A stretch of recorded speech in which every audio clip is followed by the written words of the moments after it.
Assalamu alaikum pyare Hazur. My name is Nasiruddin. I'm 13 years old and I'm from Leicester in the East Midlands region. Hazur, I'm currently trying to learn Urdu and I'm finding it quite difficult. Is there any advice you can give me for learning a new language or skill? I always give you advice. You try to learn Urdu from your grandfather. This is the advice.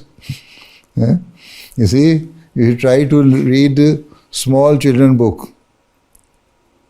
If you want to do reading, so you try to learn Urdu by reading the small books.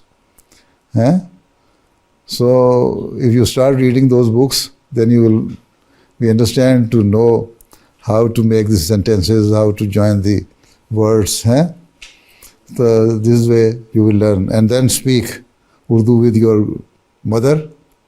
Your mother knows, I think, is well versed with Urdu, not your father. So speak Urdu with your mother and ask her that she should not speak with you in English.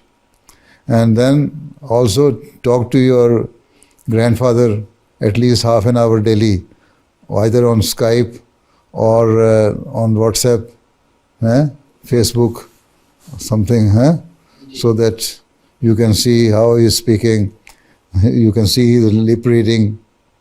You can see his lip movement. And this is how you will also try to find out how to speak the words and how to spell the words. And see, this is the way. So practice makes a man perfect. You will have to do practice. Okay? Inshallah. Ji, Jazakallah Hazur.